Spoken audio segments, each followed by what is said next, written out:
Madhya Pradesh Congress committee media विभाग के प्रभारी मुकेश नायक का कहना है कि देश में लंबे समय बाद पहली बार ऐसा चुनाव हुआ जिसमें रोजगार, खेत खलिहान, गरीब मजदूर की चर्चा हुई। वहीं उत्तर भारत में जनता ने बीजेपी को जानकारी दिया। खासकर उत्तर प्रदेश में जो परिणाम देखने को मिले उसके लिए पढ़े लिखे और प्रबुद्ध नागरिकों का आभार है, जो कहीं ना कहीं इस बात को समझ गए थे यदि इस बार भी बीजेपी स्पष्ट बहुमत से अपनी सरकार बनती है तो देश में तानाशाही की स्थिति बन जाएगी, आम आदमी का जीना दूभर हो जाएगा और भविष्य में कभी चुनाव नहीं होंगे। बीजेपी और मोदी स्वयंभू देश की पार्टी और नेता बन जाएंगे।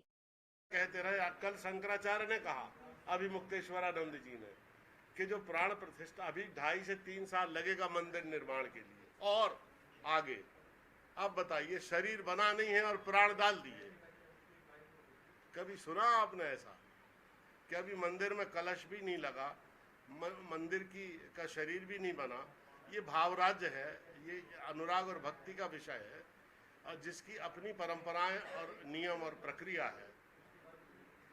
कह रहे थे ना अभी मुक्तेश्वरानंद जी, जब मंदिर बनेगा, कंप्लीट होगा, तो चारों शंकराचार्य उसकी असली प्रतिष्ठा करेंगे, प्राण प्रतिष्ठा।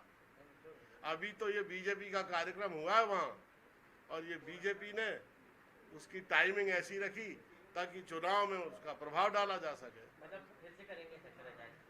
देखिए, अगर मोदी जी लोकसभा में प्रस्ताव पास करके मंदिर बनाते तो हम ये समझते कि इन्होंने सनातन धर्म, संस्कृति और परंपरा की एक छोर पर खड़े होकर इन्होंने वकालत की है।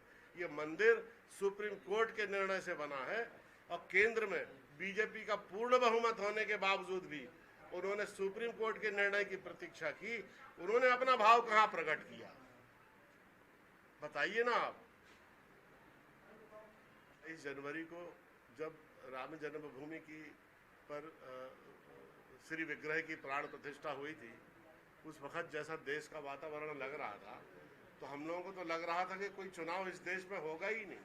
बीजेपी ने इतना आध्यात्मिक वातावरण बना दिया था, इतना अनुराग और भक्ति का वातावरण बना दिया था, ऐसी धूल आंख में झोंकी थी कि सब कुछ धुंधला दिखाई देने लगा था। लेकिन शनै शनै धन्यवाद है इस देश की पढ़े लिखे लोगों की और जनता का धन्यवाद है कि उन्होंने इन 30 सालों में पहली बार चुनाव के नैरेटिव को उत्तर भारत में चेंज किया। खास तौर से भारत का केंद्र बिंदु आस्था, विश्वास, सनातन धर्म, संस्कृति और परंपरा का उत्तर प्रदेश, वहां पर नैरेटिव चेंज किया जनता ने और पूरे नैरेटिव को जीवन को छूते हुए सवाल के आसपास केंद्रित किया।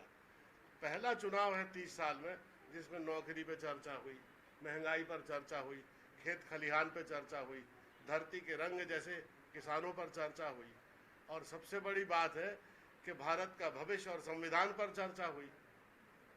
तो जब ये चर्चा हुई तो फिर इन सब चर्चाओं में और इन सब धारणाओं के बीच में ये मुद्दे बनने के बाद बीजेपी का पड़ला धीरा पड़ गया और दूसरे चरण के बाद जिस तरह से चुनाव बदलना शुरू हुआ उसकी कोई कल्पना नहीं कर सकता था। कहानी आ गई थी, अहंकार आ गया था, करप्शन आ गया था और उन्हें लगने लगा था कि वो भगवान हो गए हैं। अब उन्हें सत्ता और पावर से कोई हटा नहीं सकता। ये तमाम चीजें मिलाकर पूरा एक पैकेज बना जिससे बीजेपी का पराभव हुआ।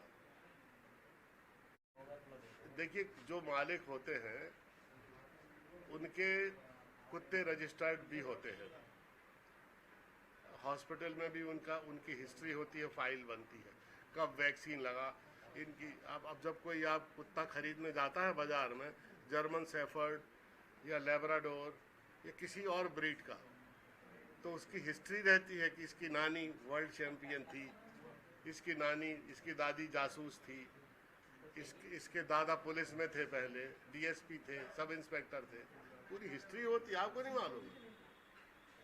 वैसे स्ट्रीट डॉग की हिस्ट्री होती है। अब जो कुत्ता मर गए उनकी नसबंदी में पैसे खा लिए।